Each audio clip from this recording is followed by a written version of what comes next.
Hello everyone, मैं सुमित। आप सभी का मेरे यूट्यूब चैनल सैकी जीके पर स्वागत है। आज के क्लास में हम लोग क्रांतिकारी आंदोलन के द्वितीय चरण के बारे में पढ़ेंगे, जिसकी शुरुआत प्रथम विश्व युद्ध के बाद हुई थी। तो चलिए शुरू करते हैं आज के क्लास को और सबसे पहले बात करते हैं नौजवान सभा के बारे में, क्रांतिकारी संस्था नौजवान सभा के बारे में। नौजवान सभा, जिसे नौजवान भारत सभा के नाम से भी जाना जाता है, इस संस्था की स्थापना 1926 ईस्वी में पंजाब में हुई थी। और इसकी स्थापना किसने किया था? तो भगत सिंह, छबिल दास एवं यशपाल, इन तीनों ने मिलकर नौजवान सभा की स्थापना की थी। तो इसके संस्थापक ये तीनों हुए। इस संस्था को स्थापित करने के पीछे उद्देश्य क्या था? तो देश के नवयुवकों में क्रांतिकारी भावना को जागृत करना इस संस्था को स्थापित करने का उद्देश्य था। अब बात करते हैं कि भगत सिंह मैं नास्तिक क्यों हूं नामक लेख लिखा था। तो मैं नास्तिक क्यों हूं, इस लेख को किसने लिखा था? तो भगत सिंह ने लिखा था। जबकि आइडियल ऑफ सोशलिज्म वह भगत सिंह की एक प्रसिद्ध रचना है। अब बात करते हैं हम लोग अगले क्रांतिकारी संस्था के बारे में। तो वह है हिंदुस्तान रिपब्लिकन एसोसिएशन, जिसे शॉर्ट में HRA कहा जाता है। H से हिंदुस्तान, R से रिपब्लिकन, A से एसोसिएशन। हिंदुस्तान रिपब्लिकन एसोसिएशन को हिंदी में हिंदुस्तान गणतांत्रिक संघ भी कहा जाता है। तो कभी कभी क्या होता है कि आपको हिंदुस्तान रिपब्लिकन एसोसिएशन या HRA लिख दिया जाएगा, या कभी कभी हिंदुस्तान गणतांत्रिक संघ लिख दिया जाता है। तो आइए इसके बारे में बात करते हैं कि यह जो क्रांतिकारी संस्था थी, इसकी स्थापना 1924 में कानपुर में किया गया था। इसके संस्थापक कौन थे? तो सचिंद्र नाथ सान्याल। सचिंद्र नाथ सान्याल के नेतृत्व में 1924 में कानपुर में इस संस्था की स्थापना की गई थी। सचिंद्र नाथ सान्याल की प्रसिद्ध पुस्तक है बंदी जीवन। तो बंदी जीवन के रचयिता कौन है? तो सचिंद्र नाथ सान्याल। अब बात करते हैं हम लोग कि सचिंद्र नाथ सान्याल के नेतृत्व में जिस संस्था का स्थापना किया गया था, तो उस संस्था के सक्रिय सदस्य कौन थे? तो राम प्रसाद बिस्मिल, रोशन सिंह, राजेंद्र लाहिरी, अशफाक उल्लाह खां, चंद्रशेखर आजाद, भगत सिंह एवं योगेश चंद्र, ये सभी इस संस्था के, इस संगठन के सक्रिय सदस्य थे। तो इन सभी सदस्यों का भी नाम आपको याद रखना है, क्योंकि एग्जाम में कई बार इस तरह से प्रश्न पूछा जाता है कि जैसे पूछ लिया जाएगा कि राजेंद्र लाहिरी किस संस्था के सदस्य थे, ठीक है, या फिर संस्था ही दे दिया जाएगा और पूछ लिया जाएगा कि इस संस्था के निम्न में से कौन सदस्य थे। इस तरह से भी प्रश्न पूछ लिया जाता है।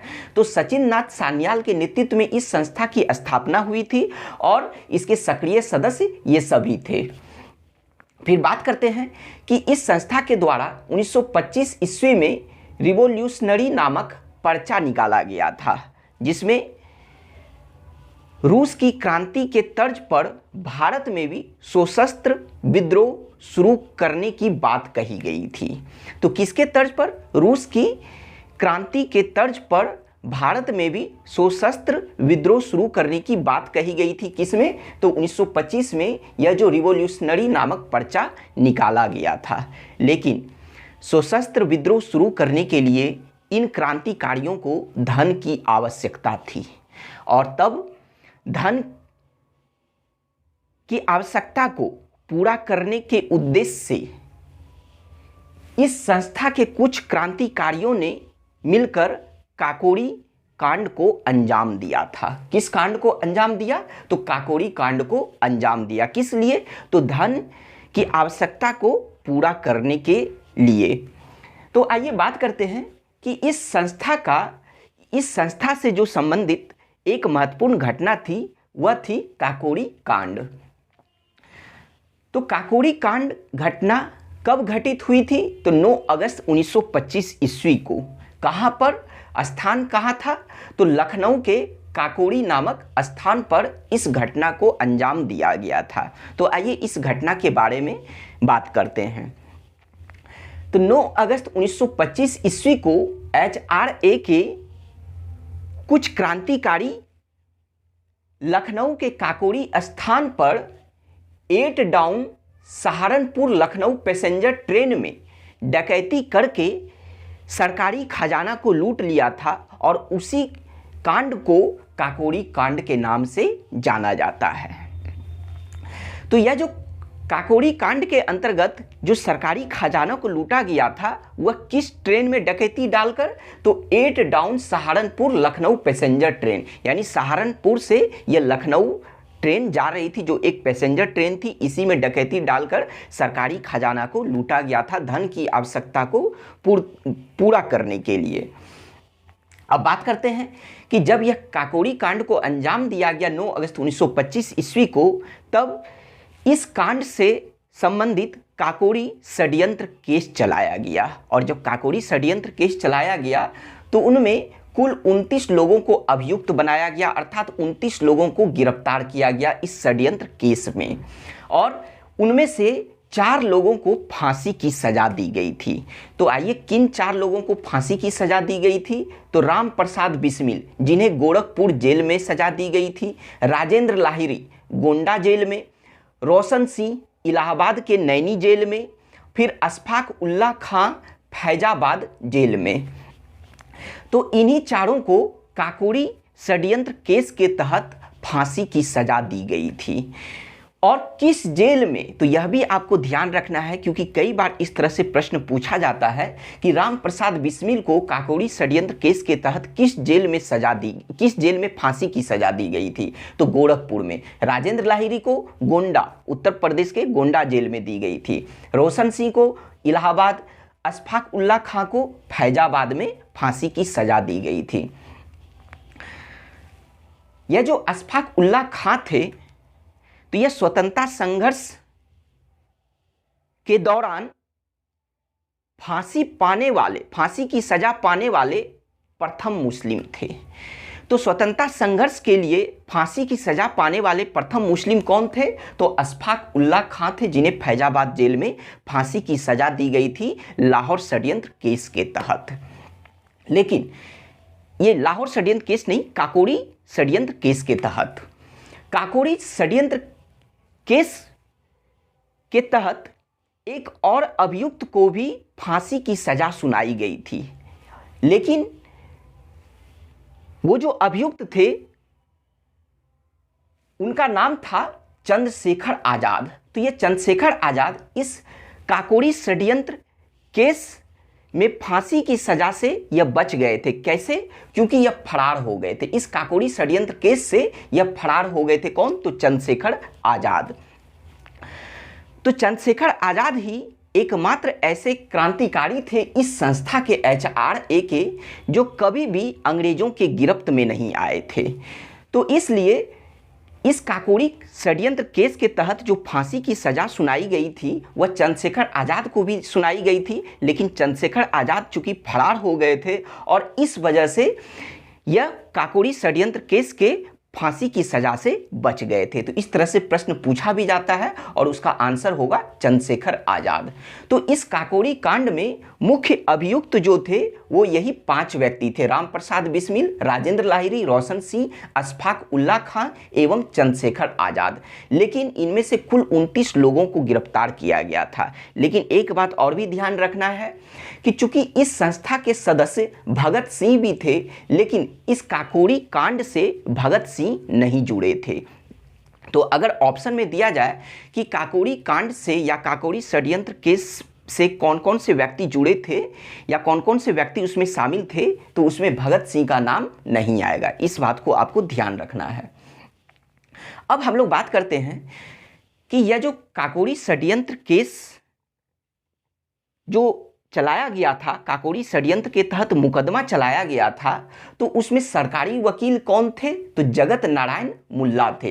अर्थात सरकार की तरफ से कौन से वकील ने पैरवी किया था? तो वह जगत नारायण मुल्ला थे। अब बात करते हैं कि इस काकोरी षड्यंत्र केस में जो अभियुक्त थे तो उन अभियुक्तों के बचाव हेतु एक समिति का गठन किया गया था। किसकी अध्यक्षता में? तो गोविंद बल्लभ पंत की अध्यक्षता में काकोरी षड्यंत्र केस के अभियुक्तों के बचाव हेतु एक समिति का गठन किया गया था। फिर बात करते हैं कि इस केस के तहत जो फांसी पाने वाले उन 4 व्यक्तियों में से एक व्यक्ति का नाम था राम प्रसाद बिस्मिल। तो आइए इनके बारे में कुछ कथन है, इन्होंने कुछ कथन कहा था, इनके बारे में हम लोग जानते हैं।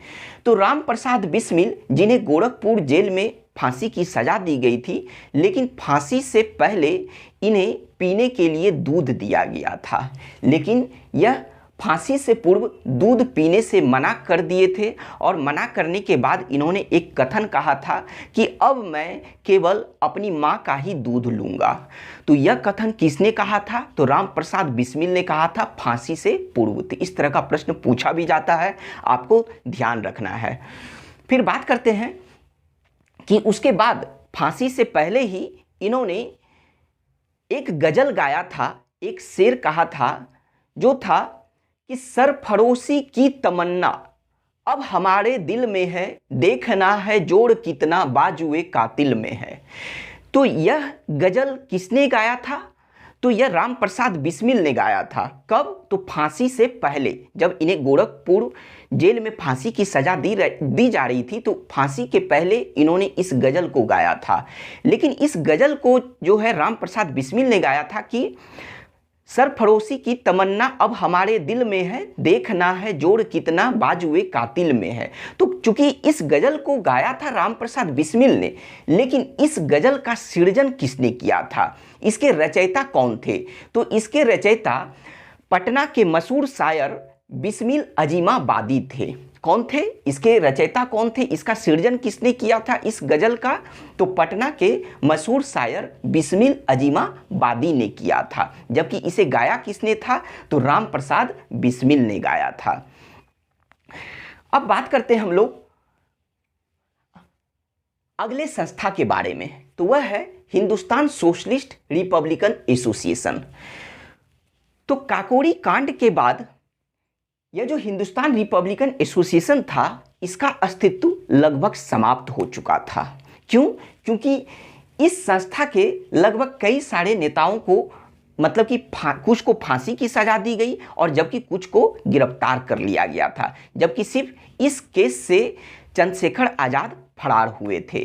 तो इसी वजह से चूंकि काकोरी कांड के बाद इस संस्था का अस्तित्व लगभग समाप्त हो गया था और तब जाकर चंद्रशेखर आज़ाद ने 1928 ईस्वी में दिल्ली के फिरोजशाह कोटला में इसी हिंदुस्तान रिपब्लिक एसोसिएशन का नाम बदलकर हिंदुस्तान सोशलिस्ट रिपब्लिकन एसोसिएशन नाम से एक क्रांतिकारी संस्था की स्थापना की थी, जिसे शॉर्ट में HSRA कहा जाता है। H से हिंदुस्तान, S से सोशलिस्ट, R से रिपब्लिकन एवं A से एसोसिएशन, और जिसे हिंदी में हिंदुस्तान समाजवादी गणतांत्रिक संघ कहा जाता है।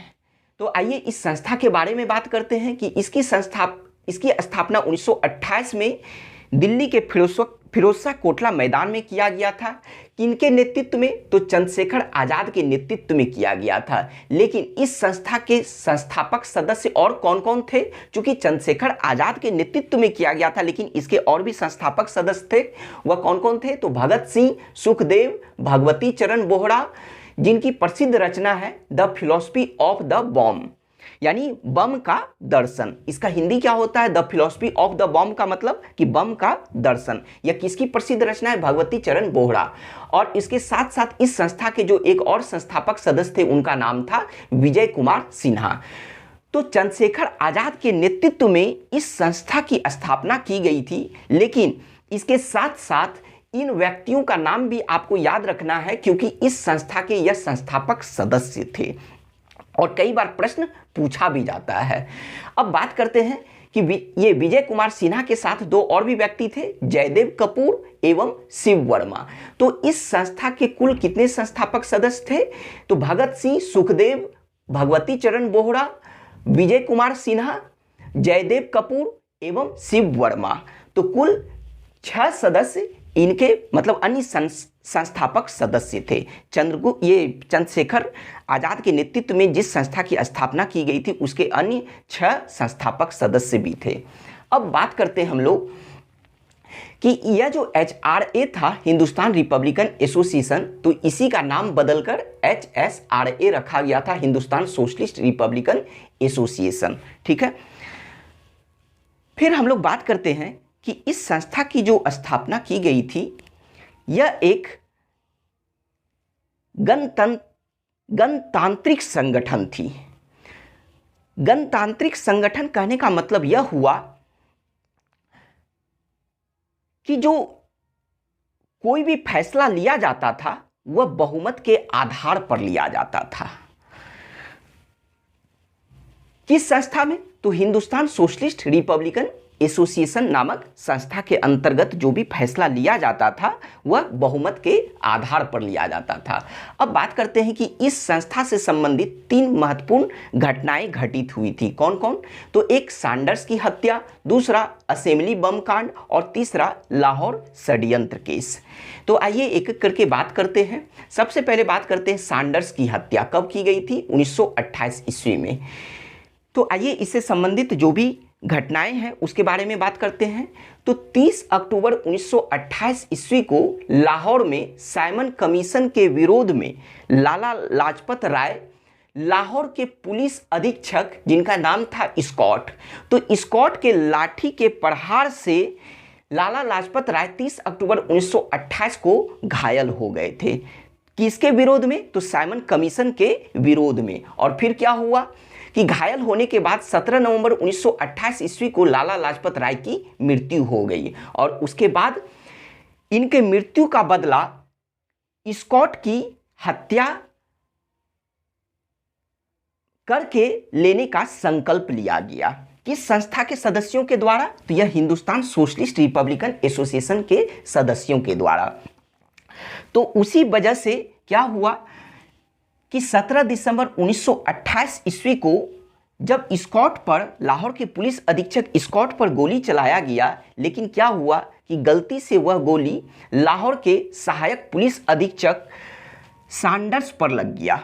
वह गोली किसे लग गई? तो सैंडर्स को लग गई और गोली लगने से सैंडर्स की मृत्यु हो गई। तो सैंडर्स की हत्या कब की गई थी? तो 17 दिसंबर 1928 को की गई थी, जो लाहौर के सहायक पुलिस अधीक्षक थे। और इसमें शामिल कौन कौन व्यक्ति थे? तो चंद्रशेखर आज़ाद, भगत सिंह, राजगुरु, सुखदेव एवं जयगोपाल, इन सभी व्यक्तियों ने मिलकर इस घटना को अंजाम दिया था। अब बात करते हैं HSRA से संबंधित दूसरी महत्वपूर्ण घटना के बारे में, तो वह है 1929 में असेंबली बम कांड। तो यह 1929 में असेंबली बम कांड क्या था? तो इसके बारे में जानते हैं। केंद्रीय विधानसभा जिसे इंग्लिश में असेंबली कहा जाता है, तो केंद्रीय विधानसभा में बम फेंका गया था। कब? तो 8 अप्रैल 1929 ईस्वी को। तो 8 अप्रैल 1929 ईस्वी को केंद्रीय विधानसभा अर्थात असेंबली में बम फेंका गया था। किसके विरोध में? तो किसके विरोध में? तो ट्रेड डिस्प्यूट बिल और पब्लिक सेफ्टी बिल के विरोध में 8 अप्रैल 1929 ईस्वी को असेंबली में बम फेंका गया था। तो क्या जब असेंबली में बम फेंका गया तो क्या उद्देश्य किसी को हानि पहुंचाना था, किसी की हत्या करना था? तो जी नहीं, बल्कि उद्देश्य था कि बाहरी ब्रिटिश सरकार के कानों तक अपनी आवाज पहुंचाना। यानी क्रांतिकारियों के बातों को जो बाहरी ब्रिटिश सरकार नहीं सुन रहे थे, तो उन्हीं के कानों तक अपनी आवाज को पहुंचाना इस बम कांड का उद्देश्य था। और इसमें शामिल कौन कौन थे? तो इसमें शामिल थे भगत सिंह एवं बटुकेश्वर दत्त। तो कहने का मतलब यह हुआ कि 8 अप्रैल 1929 ईस्वी को भगत सिंह एवं बटुकेश्वर दत्त ने ट्रेड डिस्प्यूट बिल एवं पब्लिक सेफ्टी बिल के विरोध में असेंबली पर बम फेंका था। उसे ही असेंबली बम कांड या केंद्रीय विधानसभा बम कांड कहा गया है। और जब भगत सिंह ने असेंबली पर बम फेंका था, तो बम फेंकने के समय इन्होंने इनकलाब जिंदाबाद का नारा दिया था। तो इनकलाब जिंदाबाद का नारा किसने दिया था? भगत सिंह ने दिया था। लेकिन इनकलाब जिंदाबाद का नारा का सृजन किसने किया था? तो हजरत मोहानी ने किया था। यह प्रश्न पूछा भी जाता है कि इनकलाब जिंदाबाद का नारा किसने दिया था? तो भगत सिंह ने दिया था। कब दिया था? तो असेंबली में जब यह बम फेंके थे तो उसी समय इन्होंने बम फेंकने से पहले इनकलाब जिंदाबाद का नारा दिया था। लेकिन इस इनकलाब जिंदाबाद के सृजनकर्ता कौन थे? तो हजरत मोहानी थे। जब भगत सिंह असेंबली पर बम फेंके थे तो उस समय इनकी आयु 21 वर्ष से थोड़ी ज़्यादा थी। 21 वर्ष से थोड़ी ज़्यादा इसलिए क्योंकि इनका जन्म सितंबर 1907 ईस्वी में हुआ था। और यह घटना कब घटी थी? असेंबली में बम कब फेंका गया था? तो 8 अप्रैल 1929 ईस्वी को। तो जब आप इसे कैलकुलेट कीजिएगा तो इनकी उम्र निकल कर आएगी 21 वर्ष से थोड़ी सी अधिक। तो इस तरह का प्रश्न पूछा भी जाता है। एग्जाम में आपको प्रश्न पूछा जाएगा कि जब असेंबली पर 8 अप्रैल 1929 ईस्वी को भगत सिंह ने बम फेंका था तो उस समय उनकी आयु कितनी थी? वहां पर लिख दिया जाएगा ऑप्शन में। पहला ऑप्शन आपको दिया जाएगा 21 वर्ष, दूसरा ऑप्शन 21 वर्ष से अधिक, तीसरा ऑप्शन 21 वर्ष से कम। इसी तरह का आपको ऑप्शन बनाकर दिया जाएगा। लेकिन आंसर क्या होगा कि 21 वर्ष से थोड़ी सी अधिक उस समय इनकी आयु थी। फिर बात करते हैं कि बम फेंकने के बाद भगत सिंह एवं बटुकेश्वर दत्त ने अपनी स्वेच्छा से अंग्रेजों को गिरफ्तारी दे दी थी। ये पकड़े नहीं गए थे बल्कि अपनी स्वेच्छा से ये दोनों गिरफ्तारी दे दिए थे। और उसके बाद फिर क्या था कि लाहौर षड्यंत्र केस चलाया गया। अर्थात यह जो संस्था थी HSRA, तो इस संस्था से संबंधित तीसरी जो महत्वपूर्ण घटना थी वह थी लाहौर षड्यंत्र केस, जो 1929 ईस्वी में चलाया गया था। आइए इसके बारे में बात करते हैं कि यह लाहौर षड्यंत्र केस जिसे 1929 में चलाया गया था, तो यह किस केस को लाहौर षड्यंत्र केस की संज्ञा दी गई है।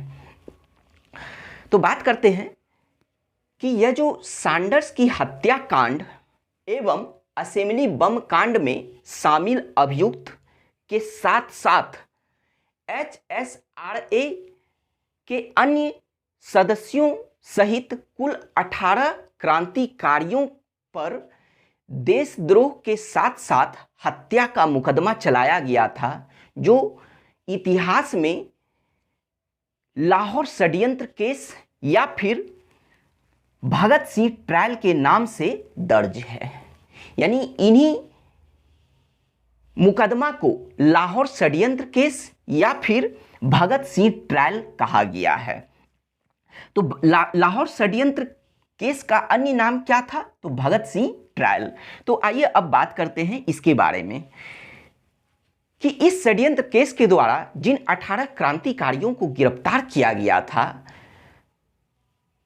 तो लाहौर गिरफ्तार कर लाहौर सेंट्रल जेल में रखा गया था। तो लाहौर सेंट्रल जेल में इन 18 क्रांतिकारियों के साथ साधारण कैदी की तरह बर्ताव किया जा रहा था। उनके साथ कैसा व्यवहार किया जा रहा था? साधारण कैदियों की तरह व्यवहार किया जा रहा था। जबकि इन 18 क्रांतिकारियों का कहना था कि हम लोगों के साथ साधारण कैदियों की तरह व्यवहार ना किया जाए, बल्कि एक राजनीतिक कैदियों की तरह व्यवहार किया जाए। और इसी वजह से ये 18 क्रांतिकारी जो थे, ये लोग राजनीतिक बंदी या राजनीतिक कैदी का दर्जा प्राप्त करने के लिए इन लोगों ने भूख हड़ताल शुरू कर दिया था। कहां पर? तो जेल में ही, लाहौर जेल में ही उन 18 क्रांतिकारियों ने भूख हड़ताल शुरू कर दिया था राजनीतिक बंदी या राजनीतिक कैदी का दर्जा प्राप्त करने के लिए। और उसी भूख हड़ताल में, यानी जेल में जो भूख हड़ताल शुरू किया गया था, तो जेल में 64 दिन की भूख हड़ताल के कारण उन 18 क्रांतिकारियों में से एक क्रांतिकारी की मृत्यु हो गई थी, जिनका नाम था जतीन दास। तो यह जो जेल में 64 दिन का जो भूख हड़ताल किया गया था, वह कब से शुरू हुआ था और कब तक चला था? तो 13 जुलाई से 13 सितंबर तक। तो 13 जुलाई से 13 सितंबर तक 64 दिन के भूख हड़ताल के कारण जेल में ही किस क्रांतिकारी की मृत्यु हो गई थी? तो जतीन दास की मृत्यु हो गई थी। और जतीन दास को किस केस में अभियुक्त बनाया गया था, किस केस में इन्हें कैद किया गया था? तो लाहौर षड्यंत्र केस में इन्हें कैद किया गया था, इन्हें अभियुक्त बनाया गया था और भूख हड़ताल के दौरान इनकी जेल में ही मृत्यु हो गई थी। फिर बात करते हैं कि यह जो लाहौर षड्यंत्र केस है, तो इस लाहौर षड्यंत्र केस से संबंधित दस्तावेज को कहां पर सुरक्षित रखा गया है? तो हरिद्वार के गुरुकुल कांगड़ी विश्वविद्यालय में लाहौर षड्यंत्र केस के दस्तावेज को सुरक्षित रखा गया है, जिसकी स्थापना किसने किया था? तो आर्य समाज के नेता स्वामी श्रद्धानंद ने हरिद्वार में गुरुकुल कांगड़ी विश्वविद्यालय की स्थापना की थी और वहीं पर इसके सरकारी दस्तावेज को सुरक्षित रखा गया है। फिर बात करते हैं कि लाहौर षड्यंत्र केस के रिपोर्ट के आधार पर 23 मार्च 1931 ईस्वी को 3 क्रांतिकारियों को फांसी की सजा दी गई थी। किस केस के तहत? तो लाहौर षड्यंत्र केस के तहत 23 मार्च 1931 को 3 व्यक्तियों को लाहौर सेंट्रल जेल में फांसी दी गई थी। और वह 3 क्रांतिकारी कौन कौन थे? तो भगत सिंह, राजगुरु एवं सुखदेव। तो आपको याद रखना है कि इन्हें फांसी की सजा कब दी गई थी? तो 23 मार्च 1931 ईस्वी को। कहां पर? तो लाहौर सेंट्रल जेल में। किस केस में? तो लाहौर षड्यंत्र केस में इन्हें अभियुक्त बनाया गया था और उसी केस के तहत इन्हें फांसी की सजा दी गई थी। अब बात करते हैं कि भगत सिंह का स्मारक कहां पर स्थित है? तो फिरोजपुर, पंजाब के फिरोजपुर में भगत सिंह का स्मारक स्थित है। एवं भगत सिंह का एक कथन है, वह है कि आलोचना और स्वतंत्र चिंतन एक क्रांतिकारी की 2 विशेषताएं हैं। तो यह कथन किसने कहा था कि आलोचना एवं स्वतंत्र चिंतन एक क्रांतिकारी की 2 विशेषताएं हैं? यह किसने कहा था? तो भगत सिंह ने कहा था। अब बात करते हैं कि यह जो लाहौर षड्यंत्र केस जो चलाया गया था, तो इसमें एक और भी व्यक्ति शामिल थे, उनका नाम था बटुकेश्वर दत्त। और यह बटुकेश्वर दत्त जब असेंबली में बम फेंका गया था, तो उन 2 व्यक्तियों में से एक बटुकेश्वर दत्त भी शामिल थे। तो लेकिन इस लाहौर षड्यंत्र केस के द्वारा बटुकेश्वर दत्त को फांसी की सजा नहीं दी गई थी, बल्कि इन्हें काला पानी की सजा दी गई थी। काला पानी की सजा देकर इन्हें अंडमान निकोबार का सेल्यूलर जेल भेज दिया गया था, जिसे काला पानी की सजा कहा जाता है। अब बात करते हैं कि लाहौर षड्यंत्र केस में जिस न्यायाधीश ने यह फैसला सुनाया था कि इन लोगों को फांसी की सजा, बटुकेश्वर दत्त को काला पानी की सजा, तो जिस न्यायाधीश ने यह फैसला सुनाया था उनका नाम क्या था? तो जी.सी. हिल्टन। उस न्यायाधीश का क्या नाम था? जी.सी. हिल्टन। फिर बात करते हैं कि इस बार भी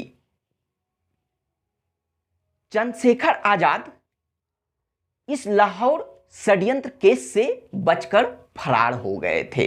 यानी कहने का मतलब यह हुआ कि जिस तरह से चंद्रशेखर आजाद यह काकोरी षड्यंत्र केस से बचकर फरार हो गए थे और उसमें भी वह सजा नहीं पाए थे, तो उसी तरह से यह लाहौर षड्यंत्र केस से भी फिर से वह बचकर फरार हो गए थे।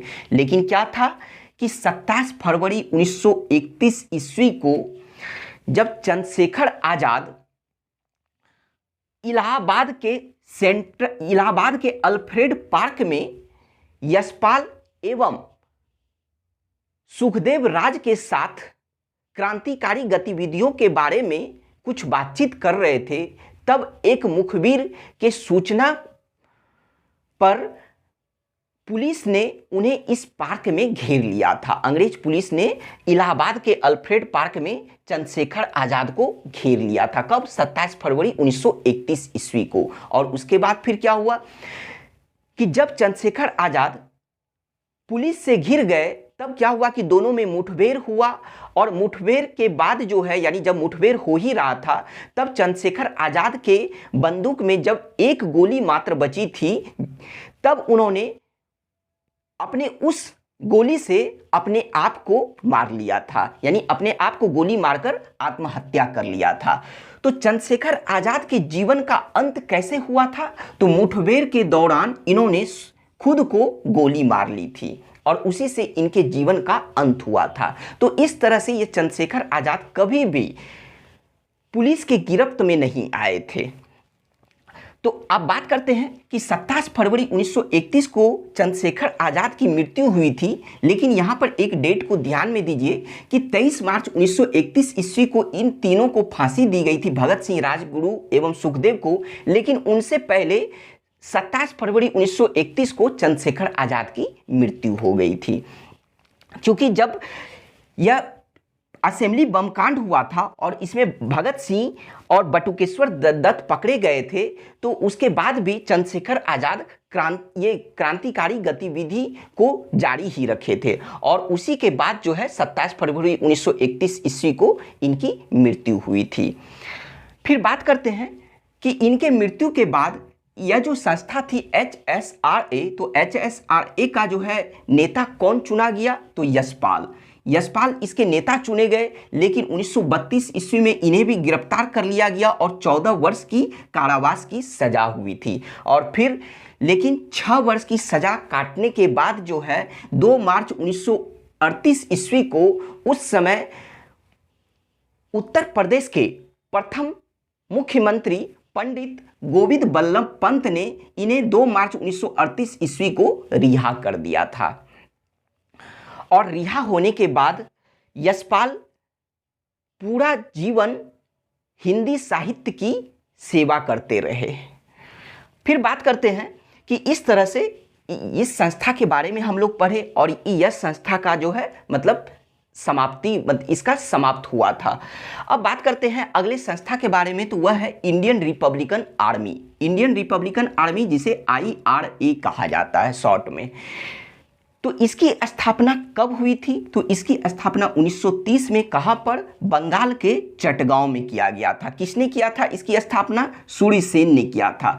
और लोग इन्हें प्यार से मास्टर दा के नाम से पुकारा करते थे। मास्टर दा इसलिए क्योंकि यह शिक्षक थे, सूर्य सेन एक शिक्षक थे और इसी वजह से लोग उन्हें प्यार से मास्टर दा कहकर पुकारते थे।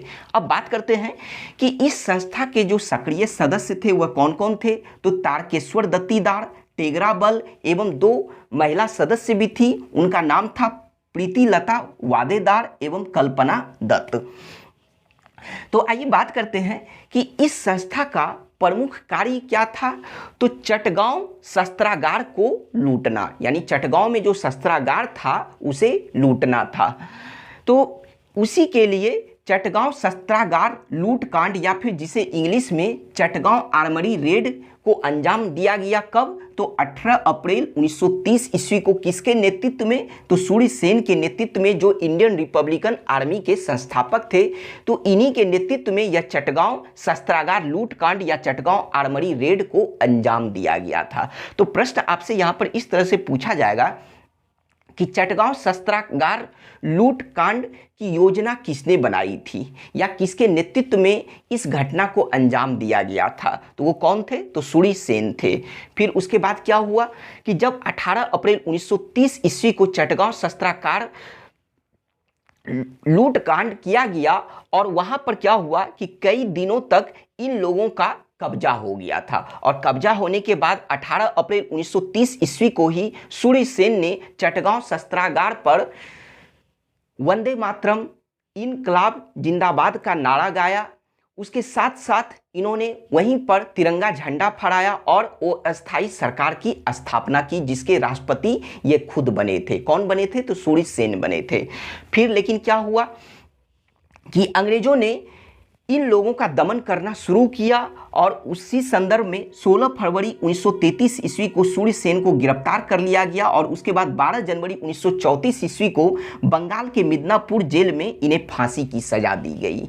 तो फांसी की सजा इन्हें कब दी गई, 12 जनवरी 1934 ईस्वी को। कहाँ पर, तो मिदनापुर जेल में दिया गया था। और इनके बाद फिर क्या हुआ कि इस संस्था के जो अन्य सदस्य थे, जैसे 2 महिला सदस्य थी प्रीति लता वादेदार, तो प्रीति लता ने जहर खा ली। जहर खाने से इनकी मृत्यु हो गई थी। और उसके बाद जो एक अन्य महिला सदस्य थी कल्पना दत्त, तो इन्हें आजीवन कारावास की सजा दी गई थी। तो देखिए यहाँ पर जो है किन क्रांतिकारियों का जीवन का अंत कैसे हो रहा है, आपको यह भी ध्यान रखना है, क्योंकि इस तरह से भी प्रश्न पूछा जाता है। बोल दिया जाएगा कि बताइए कि निम्न में से किन क्रांतिकारियों का जीवन का अंत किस तरह से हुआ था। जैसे भगत सिंह का फांसी से, चंद्रशेखर आज़ाद का मुठभेड़ के दौरान हुआ था, कल्पना दत्त का आजीवन कारावास से हुआ था, जबकि प्रीति लता का जहर खाने से हुआ था। तो इस तरह से प्रश्न पूछ लिया जाता है, तो इसलिए इनके जीवन का अंत कैसे हुआ था यह भी आपको ध्यान में रखना है। अब बात करते हैं कि इंडियन रिपब्लिकन आर्मी का भले ही दमन कर दिया गया था, लेकिन यही जो चटगांव शस्त्रागार लूटकांड हुआ था, इनसे कई सारे क्रांतिकारी प्रेरित हुए थे और प्रेरित होकर बंगाल के अन्य क्षेत्रों में भी उन लोगों ने क्रांतिकारी गतिविधियों को अंजाम दिया था। तो आइए कुछ अन्य बंगाल में घटित क्रांतिकारी गतिविधियों को देखते हैं। तो वह है कि 24 दिसंबर 1931 ईस्वी को बंगाल के कुम्पिला की दो स्कूली छात्रा, जिनका नाम था शांति घोष एवं सुनीति चौधरी, तो शांति घोष एवं सुनीति चौधरी ने 24 दिसंबर 1931 को वहां के जिलाधिकारी, जिसका नाम था स्टीवेंसन, तो स्टीवेंसन की गोली मारकर हत्या कर दी थी। यह दो स्कूली छात्रा थी। उसके बाद फिर क्या हुआ कि 6 फरवरी 1932 ईस्वी की एक घटना है कि 6 फरवरी 1932 ईस्वी को बीना दास ने कलकत्ता विश्वविद्यालय के दीक्षांत समारोह में उपाधि ग्रहण करते समय उस समय के बंगाल के गवर्नर, जिनका नाम था स्टैनले जैक्सन, तो बंगाल के गवर्नर स्टैनले जैक्सन पर गोली चला दी थी। किसने? तो बीना दास ने। कब चलाई थी? 6 फरवरी 1932 ईस्वी को। किस मौके पर? तो कलकत्ता विश्वविद्यालय के दीक्षांत समारोह में उपाधि ग्रहण करते समय उन्होंने, यानी बीना दास ने बंगाल के गवर्नर स्टैनले जैक्सन पर गोली चला दी थी। लेकिन गलती से क्या हुआ कि स्टैनले जैक्सन बच गए और फिर जाकर बीना दास को 10 साल की कारावास की सजा दी गई। अब हम लोग बात करते हैं कि जिस समय इन क्रांतिकारी आंदोलनों को चलाया गया था, तो उस दौरान उन क्रांतिकारियों के बीच एक नज्म, एक शेर काफ़ी लोकप्रिय था। और वह नज्म क्या था? तो दरो दीवार पे हसरत की नज़र करते हैं, दरो दीवार पे हसरत की नज़र करते हैं, खुश रहो अहले वतन हम तो सफ़र करते हैं। तो यह नज्म जो था उस समय के क्रांतिकारियों के बीच काफ़ी लोकप्रिय था। जब उन्हें जेल की सज़ा होती थी और फांसी की सज़ा होती थी, तब उस दौरान इस नज्म को क्रांतिकारी गाया करते थे। लेकिन इस नज्म को किसने लिखा था? इस शेर को किसने लिखा था? तो अवध के आखिरी नवाब, जिनका नाम था वाजिद अली शाह, तो उन्होंने ही इस नज्म को लिखा था, उन्होंने ही इस नज्म को कहा था और उसे ही आगे चलकर वही नज्म आगे चलकर क्रांतिकारियों के बीच काफ़ी लोकप्रिय हुआ था। तो इस तरह से आज हम लोगों का क्रांतिकारी आंदोलन समाप्त हो गया। आपको यह वीडियो कैसा लगा आप हमें कमेंट में ज़रूर बताइए। Thank you.